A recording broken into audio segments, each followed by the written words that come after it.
9 e 10, para a gente ganhar tempo. E foi Jabez mais ilustre que seus irmãos. Outras versões. E foi Jabez o mais ilustre da sua tribo. E sua mãe lhe pôs este nome, porque quando deu à luz, houve muito sofrimento, sentiu muita dor. Versículo 10. E Jabez invocou dizendo: Senhor, me abençoa, ou se me abençoares. Segundo, se aumentares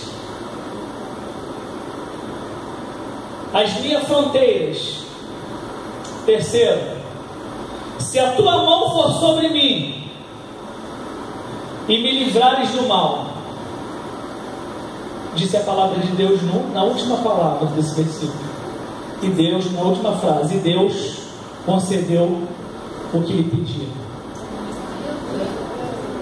Poderíamos, quando a gente fala de pessoas notáveis, ilustres, importantes, célebres, famosas, a gente pode achar milhares e muitos a gente encontrar na Bíblia. Ouvimos falar aqui nesta noite de Daniel. Daniel foi um homem notável. Daniel conseguiu fazer a diferença na sua adolescência, quando o povo foi levado cativo para a Babilônia. Ele fez a diferença no reinado de Nabucodonosor e depois no reinado persa. Ele fez a diferença sendo hebreu como servo de Deus. Poderíamos falar também como homem famoso, que teve história, que teve status, Davi. Quantos lembram de Davi? Davi não foi um homem ilustre? Daniel não foi um homem ilustre? Ora, quem é que lembra aí, de repente, um dos nomes dos filhos de Jessé a não ser Davi? A gente pode arriscar e dizer Eliabe? Não lembro, sinceramente. Lembro de Davi, o menor da casa de Jessé, o menino que estava no campo cuidando das ovelhas malhadas, sem valor. Existia uma reunião na sua casa, existia algo que iria acontecer na sua casa, mas não convidaram Davi. Davi, o menor da casa. Mas todos conhecem a história de Davi. Todos os pregadores que nós ouvimos aqui em outras igrejas, eles têm que tocar no homem chamado Davi, porque Davi realmente foi diferença. Davi foi o homem segundo o coração de Deus. Poderíamos falar de homem como José. Quando a gente fala de homem ilustre, que fez a diferença entre os seus irmãos, José. Eu poderia contar a história de José, mas vamos ganhar tempo. Mas José fez a diferença. De escravo, foi governador do Egito. E o que eu quero dizer para você aqui nesta noite é que quando nós sairmos daqui, nós precisamos, e Deus conta com isso, que nós façamos a diferença.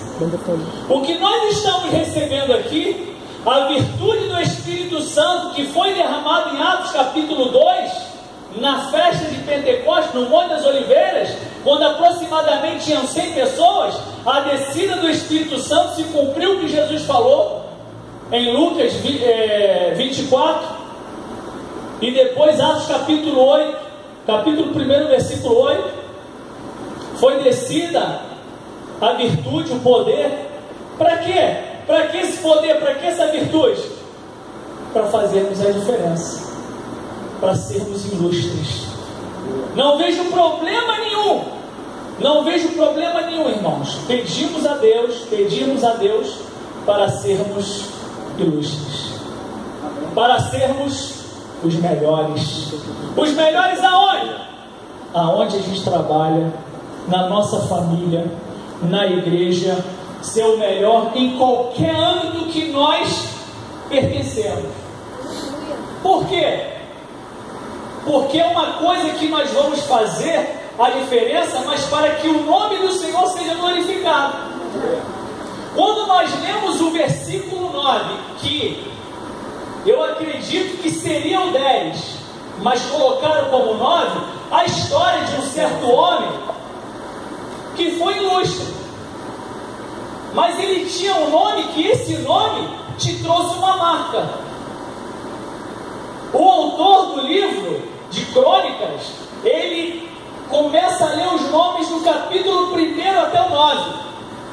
Um montão de nomes, mas quando ele chega no versículo 9, ele para. Opa, esse aí eu vou ter que falar alguma coisa. Esse aí eu vou ter que dizer alguma coisa. Esse aí eu não posso só dizer o nome dele, porque esse cara teve história. O que eu quero dizer aqui nesta noite para você, e se você receber, é assim, tá, gente? Assim, receber assim, ó. Dar é assim, receber. E se você for receber nesta noite, eu quero profetizar sobre a sua vida, que quando o teu nome for citado, vão ter histórias para contar acerca de ti. Nós não vamos ser mais um. Não, nós vamos ter história para contar. E que história esse homem tem? Nós vamos ouvir de Jabes, somente de Jabes, nesses 2 versículos. Você pode procurar a Bíblia inteira, você não acha. O que sabemos mais ou menos é que ele era da tribo de Judá, e que ele foi o mais ilustre dos seus irmãos. Mas não sabemos quem era sua mãe, não sabemos quem eram os seus irmãos. O que importa e o que o autor traz à tona é o significado que aquele homem deixou, aquele legado que aquele homem deixou para cada um de nós. Mas antes de ele ser ilustre, antes de ele ser notável, antes de ele ser importante, antes de ele ser usado, antes de ele fazer diferença, antes de ele ser o melhor, antes de ele ser escolhido, antes disso tudo, ele tinha uma marca. Porque a palavra derivada do seu nome significa dor. Aquele que gerou com dor, aquele que trouxe sofrimento, aquele que trouxe agonia, aquele que trouxe tristeza, aquele que trouxe tormento, aquele que trouxe sofrimento, aquele que trouxe desprezo. E quantos estão aqui nesta noite que podem estar sentindo nessa situação? Foi marcado pelos seus pais, foi marcado pelo seu cônjuge, foi marcado pelos próprios filhos, foi marcado por um amigo, foi marcado por uma pessoa que muito ama, foi marcado no seu relacionamento. O que levaria um garoto ter um nome como sofrimento, como dor? O que levaria? Qual seria o futuro desse camarada? Qual seria a expectativa de vida desse cara? Imagine na chamada da escola. Sofrimento. Imagine a situação em que esse rapaz vivia. Ora, vou apenas ratificar, mas todos e muitos já sabem que o nome no Antigo Testamento e até no Novo era muito significativo. Tratava da personalidade da pessoa.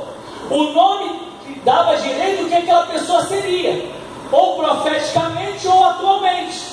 Então o nome era colocado referente às circunstâncias em que a pessoa estava nascendo ou que ela ia viver. Assim foi com Jacó, suplantador, enganador. Assim foi Noemi e Elimeleque, que botou o nome dos seus 2 filhos de fraqueza e doença. Como também a gente teve outros nomes positivamente relacionados a muitos homens de Deus. Mas o que eu quero chamar a sua atenção nesta noite é que não importa como a tua história tem se desencadeado até o momento. Eu quero dizer para você esta noite o que não importa o que a tua mãe, o que o teu pai, o que um parente, o que uma pessoa muito ligada a você disse ao teu respeito. O que importa é que esta noite Deus deixou a história de Jabes registrada em Crônicas, capítulo 4, versículo 9 e 10, porque Ele nos ama. Ele nos ama e sabe que teriam outras pessoas que também passariam por muitos problemas semelhantes. Quantas vidas hoje em dia, irmãos, estão marcadas pelo sofrimento, marcadas pela angústia, marcadas pela dor, atitude e não conseguem vencer a situação. Eu quero dizer para você nesta noite, que por acaso esteja passando e não consegue romper esta barreira, o Deus Todo-Poderoso, o Yahvé, o Deus que Ele está aqui para mudar o rumo da tua história. Eu não sei circunstâncias em que você tem vivido na tua casa, na tua vizinhança. Eu não sei como você é chamado, eu não sei como denominaram a tua vida, mas uma coisa eu tenho certeza: Deus pode mudar o quadro da sua história nesta noite. Um homem marcado pela sua mãe, não sabemos o motivo. Poderia ser que ele tivesse nascido sentado e gerado muita dor, poderia ser um fruto de um estupro, poderia ser qualquer outra circunstância, mas não vem o caso. O que vem o caso nesta noite é que diante das dificuldades, diante das suas perseguições, diante do que tu tem carregado até o momento presente, Deus pode tirar o teu fardo. O próprio Jesus, quando Ele veio com o ministério de curar, pregar e ensinar, um dos maiores ministérios de Jesus era a cura. E quando eu lembro muito bem que uma mulher tentou chegar próximo a Jesus, chamada mulher do fluxo de sangue, ela tinha uma marca, ela tinha uma doença, e não apenas uma doença, mas uma doença que deixou uma marca na vida dela. Uma mulher que não poderia conviver, ter um convívio público, uma mulher que não podia ter uma vida normal, mas ela ouve que Jesus estava passando por uma determinada situação local, e ela tenta agora se aproximar de Jesus. E quando ela consegue tocar em Jesus, como muitos irmãos sabem, que saiu virtude e ela foi curada, a primeira palavra que Jesus direciona para ela, ninguém tinha direcionado uma palavra que Jesus direcionou para aquela mulher, porque Jesus sabia que a maior enfermidade daquela mulher era na alma, a maior enfermidade daquela mulher era no seu interior, e Ele disse para ela: filha, a tua fé te salvou. E aquela mulher foi restaurada. Quantos não têm sido recebidos com uma palavra de carinho, uma palavra de bênção, uma palavra de vitória? Mas eu quero dizer nesta noite que o teu Pai está aqui nesta noite. Ele te recebe de braços abertos. Ele colocou a história desse homem em 2 versículos, uma história muito grande, muito linda, que não tem tempo de a gente contar aqui, para que a sua vida hoje seja marcada positivamente. Diante dessa circunstância, o versículo 10 diz que Jabez invocou. Invocar não é orar. Existe uma diferença aí que a gente não pode confundir. Se não é novidade, glória a Deus. Mas se é, a gente vai explicar aos irmãos. A Bíblia diz que ele invocou. A maioria das traduções, invocar é uma palavra que ela tem a sua raiz no latim de 2 palavras, junção de 2 palavras. In, dentro, vocare, chamar. O que Jabez fez neste momento foi chamar a presença de Deus para dentro da sua vida. Glória a Deus. Ele chamou a presença de Deus para a sua vida e orou. Porque não tem como orar sem invocar. Não tem como orar sem chamar a presença de Deus. Não tem como orar e falar: Yahvé, estou aqui, Deus, estou aqui, Pai de amor, estou aqui, Senhor, estou aqui. Não tem.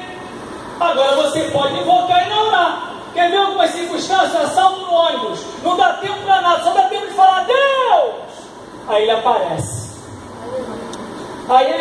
Assalta um, assalta outro, e você não leva nada, ou então não leva de ninguém, porque a presença de Deus foi chamada.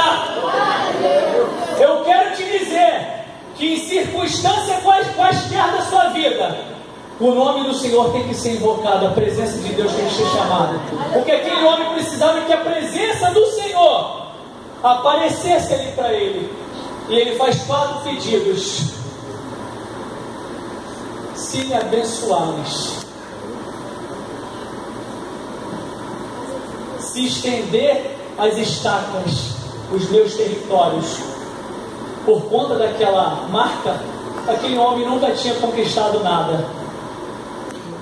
Por conta daquela marca, daquela dor, aquele homem nunca tinha comprado nada. Aquele homem não tinha posses. Aquele homem não tinha mais nada. Aquele homem não tinha como conseguir nada, porque ele já era adulto e ele carregou aquela marca pro resto da vida. E ele agora pede: Deus, me abençoe.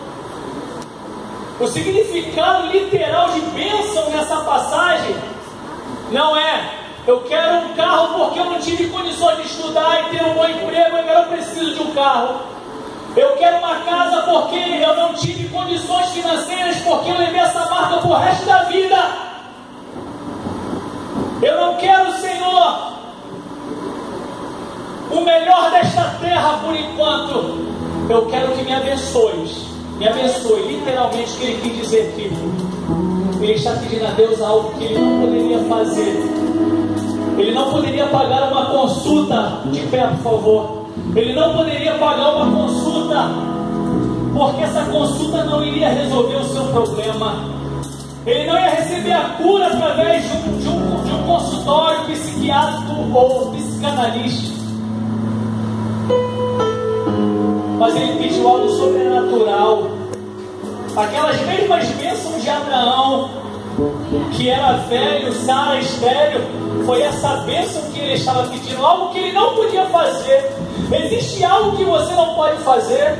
Existe algo que o médico não pode fazer. Existe algo que o teu pai, que a tua mãe não pode fazer. Existe algo que o pastor não pode fazer por você. Existe algo que a tua mulher, que o teu marido, que os teus filhos não podem fazer por você. Existe. Peça nessa noite: Deus me abençoe. Porque Jesus disse: pedi, pedi, dá-se-vos-á. Existe um pacote muito grande no céu, com cada endereço escrito o seu nome. Só é liberado para aqueles que pedem. Os céus podem abrir esta noite. Ele pede também território. A época em que Jabes viveu foi na época da conquista de Canaã. E vocês sabem que as tribos foram divididas, e ele era uma das tribos mais importantes, que é a tribo de Judá, da onde depois veio Davi, e que é a linhagem de Jesus. Esse homem parou a genealogia, não foi à toa, porque ele tem história para contar, e você também vai ter história para contar. De repente você está precisando de posses essas que você não vai conseguir mais, porque a idade já está avançada. Eu passei na época do vestibular, do Enem, não tenho mais condições. O terceiro pedido é que a mão de Deus venha sobre ele. E existe um significado na Bíblia, tanto no Velho quanto no Novo Testamento, sobre a mão do Senhor. A mão do Senhor sobre nós representa, primeiro, a presença de Deus, segundo, o poder de Deus. Elias, quando derrotou os 950 profetas, 450 de Baal, mais 400 de Acera, ele estava cansado, esgotado, um dos maiores profetas de Israel, mas ele estava passando por um momento difícil. Ele disse para Acabe: vai para Jezreel, porque existe um risco de uma grande chuva. Não chovia 3 anos e meio. É isso aí. Estou acabando, calma aí. Eu falei que eu não ia passar muito. Quando chega no capítulo 18, no versículo 49 ou 46, se não me falha a memória, disse a palavra de Deus que Acabe montou na carruagem e foi em sentido a Jezreel. Jezreel é a cidade das carruagens. Começa agora a visualizar esta cena. Como já viram filme de época e sabe como é que é uma carruagem? E para o rei não seria uma carruagem, seria a carruagem. A Bíblia diz que ele cingiu os lombos, se preparou. amarrou a sua capa na cintura, e a mão do Senhor foi sobre ele, de tal maneira que ele chegou à frente de Acabe em Jezreel. Sabe, aproximadamente 40 quilômetros correu Elias à frente de Acabe e chegou a Jezreel. A mão do Senhor tem isso. Quando a mão do Senhor é sobre nós, você vai chegar primeiro em lugares que pessoas não vão chegar. Você vai concorrer por uma vaga na universidade e vai ser o primeiro colocado. Você vai concorrer a uma vaga de emprego e a vaga vai ser sua. Você vai concorrer ao vestibular e você vai ser chamado. Porque você cingiu os ombros, se preparou e a mão do Senhor é sobre a sua vida. Um exemplo muito real e muito mais novo em que estamos vivendo este tempo. Segura aí.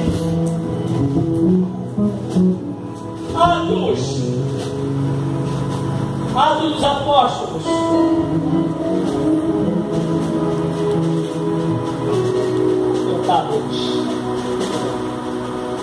Atos dos Apóstolos, capítulo 11, versículo 21, diz que a mão do Senhor era com eles, e muitos crendo se converteram ao Senhor. Sabe quem são esses? Que a mão do Senhor era com eles? Era aquele povo lá, que se o Espírito Santo não tivesse descido no início, não existiria razão. Se o Espírito Santo não estivesse aqui, isso aí era só barulho. Se o Espírito Santo de Deus não tivesse descido, tô nem aí para vocês, era só mais uma reunião, era uma festa de aniversário muito ruim.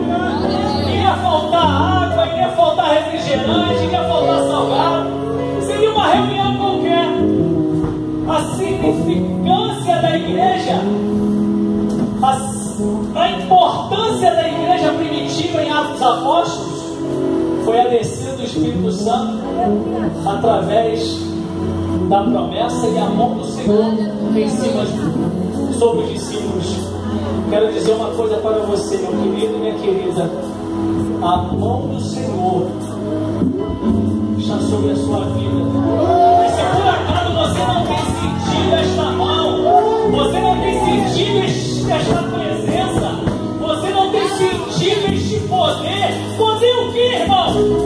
Para pular, para virar cambalhota igual eu fiz aqui, meter a cara no pó para me sentir a presença de Deus? Não é só para isso, não. Não. Estava conversando com o Elion, meu parceiro lá no curso. Elion, aquele trabalho que você faz lá no lixão, ele tem um trabalho muito bonito no lixão, com crianças, trabalho social, espiritual. Não teria razão nenhuma de o Espírito Santo encher a nossa vida e a gente ficar apenas de braço cruzado. Não dividir isso com ninguém.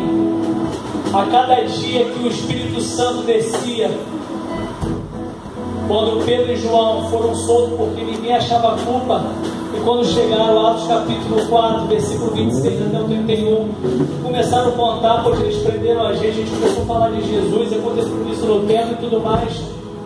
Versículo 31, e tendo orado, porque o 30 diz que eles começaram a orar pedindo mais ousadia a Deus. Deus me dá mais ousadia para pregar a tua palavra. E tendo orado, versículo 31, moveu-se o lugar em que estavam reunidos. Já sentiu mover? Você já sentiu mover de Deus nesta noite?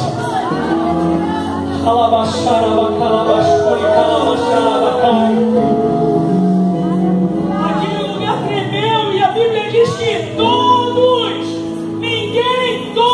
ninguém vai sair daqui sem receber poder nesta noite.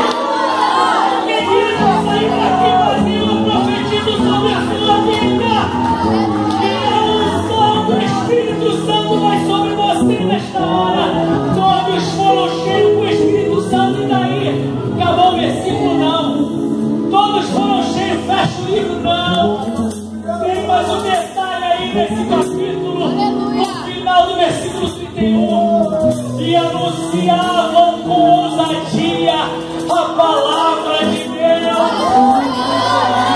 Você vai sair daqui com condições de colocar pessoas, clama por pessoas, e abençoar pessoas.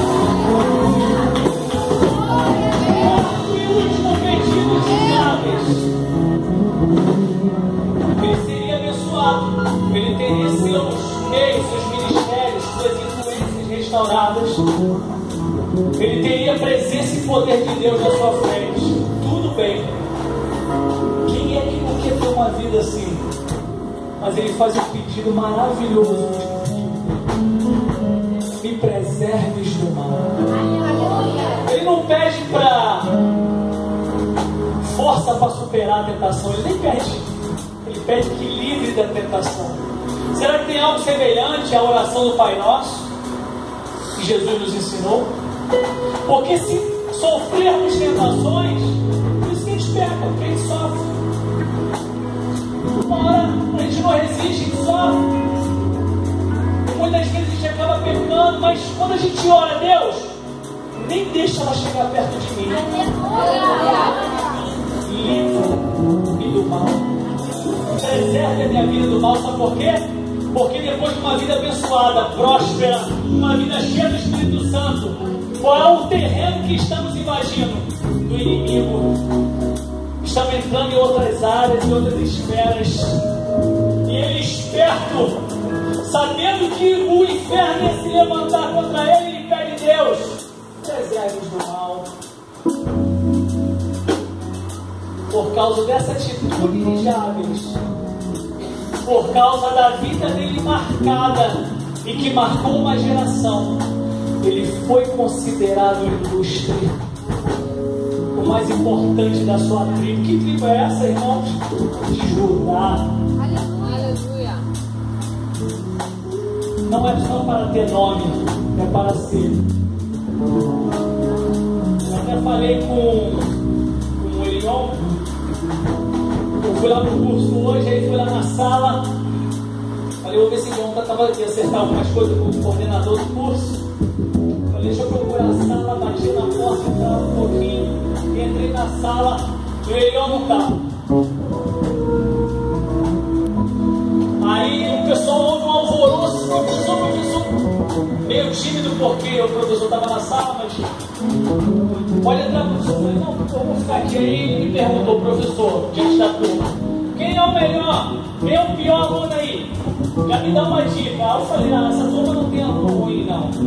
São todos bons. Aí, quando eu vi, ele falou assim: o melhor aluno da turma? Aí os testemunhos gritaram. Houve uma inveja assim, meio. Eu senti que houve um alvoroço. Todo mundo falou: Elion! Porque eles estão vendo que eu e Elion estamos muito mais próximos do que quando a gente lecionava. Claro que a gente tem que dar atenção para todo mundo. E quando a gente esquematizou agendou para o Elion vir, eu falei para o Felipe e para o Mendes, eu queria que o Elion viesse quando eu tivesse a oportunidade de pregar. E ficou marcado para o dia 1º. O dia 1º não aconteceu, porque Deus não quis. E a gente marcou ia marcar para uma outra data. Mas tudo se fechou para que hoje estivéssemos aqui. Então, que Deus continue te abençoando, meu irmão. Deus vai te levar em lugares que você já pisou, mas Ele vai fazer coisas diferentes na sua vida. Lugares diferentes também, mas lugares que você já pisou. E você sabe que lugares são esses. Deus vai fazer algo muito forte naquele lugar.